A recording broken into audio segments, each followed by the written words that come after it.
Chapitre 5. 4 jours plus tard, arriva la berline qui devait les emporter à Marseille. Après l'angoisse du premier soir, Jeanne s'était habituée déjà au contact de Julien, à ses baisers, à ses caresses tendres, bien que sa répugnance n'eût pas diminué pour leur rapport plus intime. Elle le trouvait beau, elle l'aimait, elle se sentait de nouveau heureuse et gaie. Les adieux furent courts et sans tristesse.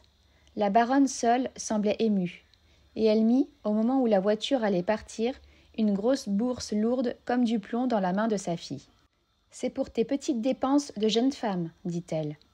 Jeanne la jeta dans sa poche, et les chevaux détalèrent. Vers le soir, Julien lui dit « Combien ta mère t'a-t-elle donné dans cette bourse ?» Elle n'y pensait plus, et elle la versa sur ses genoux. Un flot d'or se répandit. 2000 francs. Elle battit des mains. « Je ferai des folies !» Et elle resserra l'argent. Après 8 jours de route, par une chaleur terrible, ils arrivèrent à Marseille. Et le lendemain, le roi Louis, petit paquebot qui allait à Naples en passant par Ajaccio, les emportait vers la Corse. La Corse, les maquis, les bandits, les montagnes, la patrie de Napoléon. Il semblait à Jeanne qu'elle sortait de la réalité pour entrer, tout éveillée, dans un rêve. Côte à côte, sur le pont du navire, ils regardaient courir les falaises de la Provence.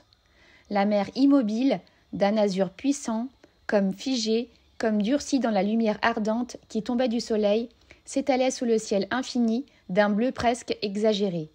Elle dit « Te rappelles-tu notre promenade dans le bateau du père Lastique ?» Au lieu de répondre, il lui jeta rapidement un baiser dans l'oreille. Les roues du vapeur battaient l'eau, troublant son épais sommeil, et par derrière une longue trace écumeuse, une grande traînée pâle où l'onde remuée moussait comme du champagne, allongeait jusqu'à perte de vue le sillage tout droit du bâtiment. Soudain, vers l'avant, à quelques brasses seulement, un énorme poisson, un dauphin, bondit hors de l'eau, puis replongea la tête la première et disparut. Jeanne, toute saisie, eut peur, poussa un cri et se jeta sur la poitrine de Julien. Puis elle se mit à rire de sa frayeur et regarda anxieuse si la bête n'allait pas reparaître. Au bout de quelques secondes, elle jaillit de nouveau comme un gros joujou mécanique. Puis elle retomba, ressortit encore, puis elles furent 2, puis 3, puis 6 qui semblaient gambader autour du lourd bateau, faire escorte à leur frère monstrueux, le poisson de bois aux nageoires de fer. Elles passaient à gauche, revenaient à droite du navire, et tantôt ensemble, tantôt l'une après l'autre, comme dans un jeu, dans une poursuite gaie, elles s'élançaient en l'air par un grand saut qui décrivait une courbe, puis elles replongeaient à la queue leu-leu.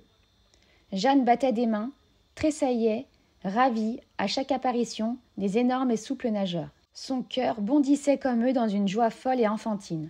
Tout à coup, ils disparurent. On les aperçut encore, une fois, très loin, vers la pleine mer, puis on ne les vit plus, et Jeanne ressentit, pendant quelques secondes, un chagrin de leur départ. Le soir venait, un soir calme, doux, radieux, plein de clarté, de paix heureuse. Pas un frisson dans l'air ou sur l'eau, et ce repos illimité de la mer et du ciel s'étendait aux âmes engourdies, où pas un frisson non plus ne passait. Le grand soleil s'enfonçait doucement là-bas, vers l'Afrique invisible, l'Afrique, la terre brûlante, dont on croyait déjà sentir les ardeurs, mais une sorte de caresse fraîche, qui n'était cependant pas même une apparence de brise, effleura les visages lorsque l'astre eut disparu. Ils ne voulurent pas rentrer dans leur cabine, où l'on sentait toutes les horribles odeurs des paquebots. Et ils s'étendirent tous les deux sur le pont, flanc contre flanc, roulés dans leurs manteaux. Julien s'endormit tout de suite, mais Jeanne restait les yeux ouverts, agitée par l'inconnu du voyage. Le bruit monotone des roues la berçait, et elle regardait au-dessus d'elle ces légions d'étoiles si claires, d'une lumière aiguë, scintillante et comme mouillée dans ce ciel pur du midi. Vers le matin, cependant, elle s'assoupit. Des bruits, des voix la réveillèrent. Les matelots, en chantant, faisaient la toilette du navire. Elle secoua son mari, immobile dans le sommeil, et ils se levèrent. Elle buvait avec exaltation la saveur de la brume salée qui lui pénétrait jusqu'au bout des doigts. Partout la mer. Pourtant, vers l'avant, quelque chose de gris, de confus, encore dans l'aube naissante, une sorte d'accumulation, de nuages singuliers, pointus, déchiquetés, semblait poser sur les flots. Puis cela apparut plus distinct. Les formes se marquèrent davantage sur le ciel éclairci. Une grande ligne de montagnes cornues et bizarres surgit. La Corse, enveloppée dans une sorte de voile léger. Et le soleil se leva, derrière, dessinant toutes les saillies des crêtes en ombre noire, puis tous les sommets s'allumèrent tandis que le reste de l'île demeurait embrumé de vapeur.